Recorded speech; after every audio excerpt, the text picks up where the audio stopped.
ওদের ২-৩ বারে ফাঁসি দিলেও তাও শোধ হয় না। ভারত থেকে নিয়ে এসে তাদের দূরত্ব ফাঁসি দিয়ে বাংলার মাটিতে ঝুলেক, সেটা যেন জনগণ জানতে পায়, শুনতে পায়, শুনে জনগণ খুশি হবে, আমিও খুশি হব। বাংলার মাটিতে হাসিনার ফাঁসি চাই, শাস্তি চাই, এটাই আমার চাওয়া। আমরা চাই যে খুনি হাসিনা নির্দেশ দিয়েছে পুলিশ ছাত্র ঘর বা পাবলিককে হত্যা করছে গুলি করে। এখন আমার ছেলেকে, নিরস্ত্র ছেলে, তাকে নির্মমভাবে গুলি করে হত্যা করা হয়েছে, শহীদ করে দেওয়া হয়েছে। এই খুনি হাসিনার আমার বাংলার মাটিতে আনি যেন তার ফাঁসি কাস্টমে ঝুলে হয়, এটাই আমি চাই, এটাই আমার প্রত্যাশা। আর যারা সহজ পার্টি আছে যারা, তাদের ঘরকেও যেন কঠোরভাবে বিচার করা হয়, এইটাই আমি চাই। অবশ্যই শান্তি পাবো। যেন নির্মমভাবে মানুষকে নির্যাতিত ভাবে হত্যা করছে, গুম খুন, আয়নার ঘরত বন্দি, মিথ্যা মামলায় জেল হাজতে পাঠাচ্ছে, এই সমস্ত করে সে ক্ষমতায় টিকে থাকতে ইচ্ছা করছিল। সেই আশা আকাঙ্ক্ষা তার বিফলে গেছে। মানুষকে নির্যাতিত করে শত শত হাজারে হাজারে মানুষকে গুম খুন করছে। তাদের একটা খুন করলেও হয়তো একজনের ফাঁসি হয়। এখন ওদের ২-৩ বারে ফাঁসি দিলেও তাও শোধ হয় না। খুব দ্রুত ফাঁসি ভারত থেকে নিয়ে এসে তাদের দূরত্ব ফাঁসি দিয়ে বাংলার মাটিতে ঝুলেক, সেটা যেন জনগণ জানতে পায়, শুনতে পায়, শুনে জনগণ খুশি হবে, আমিও খুশি হব। আমার ছেলে একটা দাবি করছিল, একটা দাবিতে অনেক ছেলে পেলে মারতে হাসিনা হুকুম দিছে। আমার ছেলের দাবি তো পূর্বে পারে নাই, আমার ছেলের দাবি তুলবে পারে নাই। কি আমার ছেলেকে একবারে হত্যা করছে। আমার ছেলে হুকুম দিছে হাসিনা মারবে পোড়ার সমস্যার জন্য। আমার ছেলে ওই পোড়াটা তুলে যায়, আমার ছেলে কি হলে হয় না হলে হয়, চলেই যাক জানে, আমরা তো বলতে পারি না।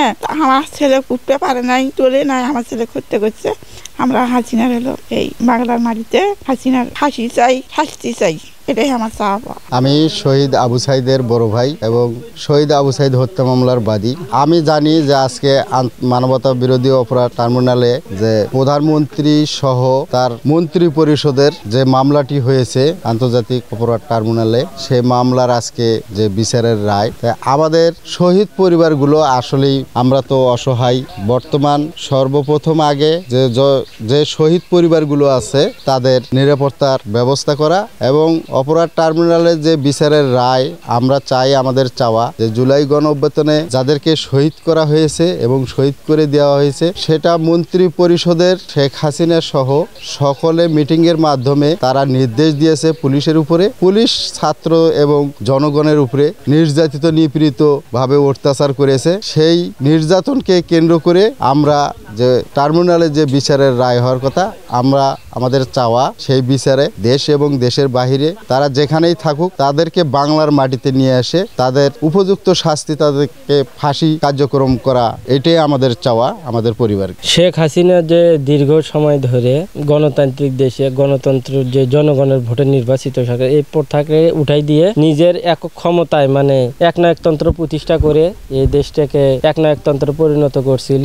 যেখানে বিরোধী দলীয় দল মতের লোকজনের কোনো স্পেস ছিল না। তাদেরকে গুম খুন করে বিরোধী দল মতের লোকদেরকে দমন করা হয়েছে। সর্বশেষ এই 24শে জুলাই আগস্ট মাসের গণ অভ্যুত্থানে হাজার হাজার মানুষ গুম খুনের মাধ্যমে এবং হাজার হাজার মানুষের অঙ্গহানির মাধ্যমে শেখ হাসিনার স্বৈরাচারী সরকারের সে পতন ঘটে। তো আমরা যে চাই যে এই খুনি হাসিনা শুধু তার রায় আজকে ঘোষণা করলে হবে না, তাকে দেশের মাটিতে এনে তার এই অপকর্মের বিচার এই বাংলার জমিনে কার্যকর করতে হবে। এই রকম তার এই রায়ের মাধ্যমে দেশের যারা রাজনৈতিক ব্যক্তিত্ব আছে তারা তার এই রায় থেকে শিক্ষা নিবে যে জনগণের ভোটে আমরা আসব, জনকল্যাণমূলক কাজ করব, জনগণের ম্যান্ডেট নিয়ে আমরা কাজ করব। সেই শিক্ষা যেন এই খুনি হাসিনার রায়ের মাধ্যমে রাজনীতিবিদরা যেন বার্তা পায়, সেটা আমি প্রত্যাশা রাখতেছি।